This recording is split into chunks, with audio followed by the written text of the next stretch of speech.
Welcome back to our series where we are revisiting the invention of photography and the stories of the people who helped make things happen. As this is part 14 of the series, if you missed the first episodes, you may want to pause this video and start from part 1. In this episode, a divine solution turns out to be costly for a Kodak. Born in England in 1832, John Carbutt moved first to Canada at the age of 21 and became a professional railroad photographer. He then moved to the United States in 1858 and then relocated to Chicago in 1861. History considers him the first photographer in Chicago to make carte de visite images.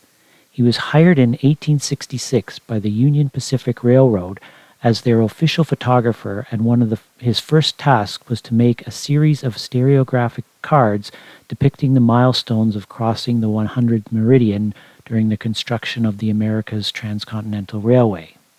11 years later, in 1879, he founded the Keystone Dry Plate Works, which started out making dry plates with a glass substrate. He subsequently competed against George Eastman. Recognizing the fragility of these plates, he looked for innovative solutions to overcome the breakage issue. In 1888, he sliced sheets from a block of celluloid, a solid made from nitrocellulose and camphor, and applied a silver gelatin emulsion to make the first celluloid dry plate. He would also go on to collaborate with one of Edison's employees, William Kennedy Dixon, 2 years later, and we'll talk about that in a moment. Another one of Carbutt's achievements was to make dry plate film for X-ray machines and make it commercially available in 1896. It is reported that at the time of his death in 1905, he was working on a film for color photography. At the end of the 19th century, there were some noteworthy advances. Motion pictures were about to be developed, and radioactivity was being discovered. The nickel-cadmium or NiCad rechargeable battery was invented, probably sooner than you thought it was. In Milton, we're about to get electricity and phone service. Also, since we've been talking a lot about pivoting, Naismith invented the game of basketball in 1892. With the dawn of a new century approaching, some things started to happen, and photography, as a medium for everyone, was about to take off and not look back.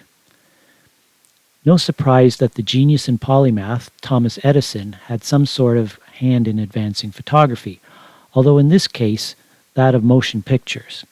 There is a Canadian connection here, as Edison's father, Samuel Edison Jr., was born in Marshalltown, Nova Scotia in 1804. Also of note was that Edison was of Dutch heritage, and his great-grandfather, who fled from the States just prior to the American Revolution, spelled his last name Edison. Thomas's grandfather, Samuel Edison Sr., fought against the Americans in the War of 1812. His father, Samuel Edison Jr., fled to the U.S. following his involvement in the rebellion of 1837. Thomas Edison was a proponent of applying scientific principles as well as teamwork while inventing things. In 1888, Kodak launched their first camera and used flexible film as a medium. It also made a circular image rather than a square or rectangular one.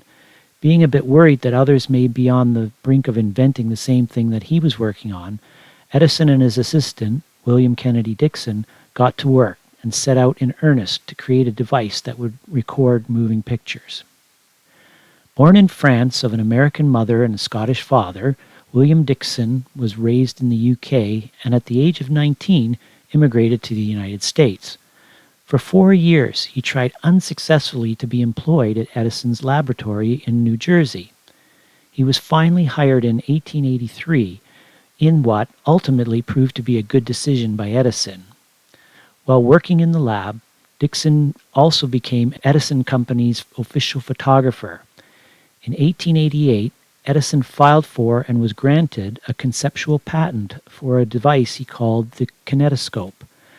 Edison would begin work on the electrical and mechanical part of the device, while he tapped Dixon on the shoulder to work on the photographic and optical portions of the machine.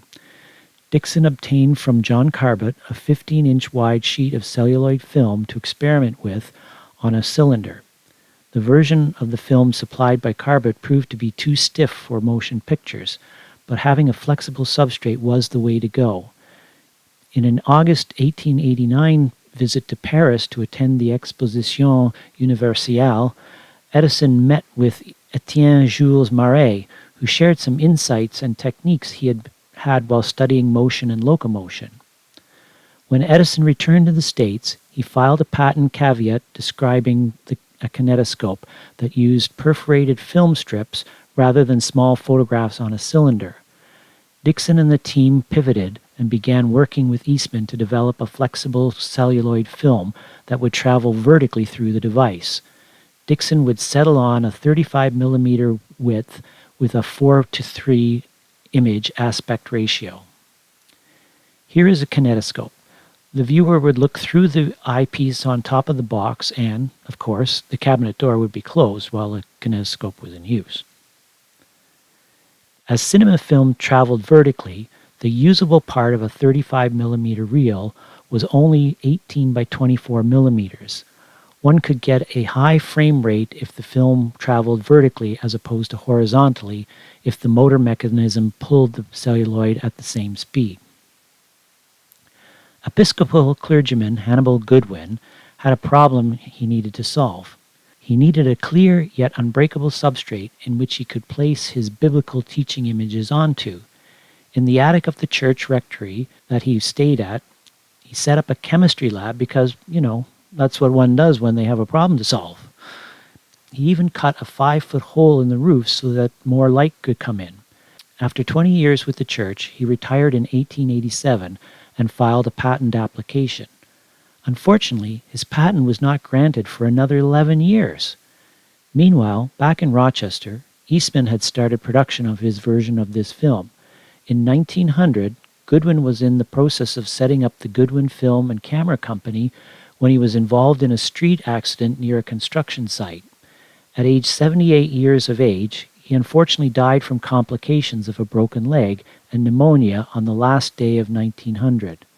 Goodwin's patents was sold to Anesco, a New York photographic company.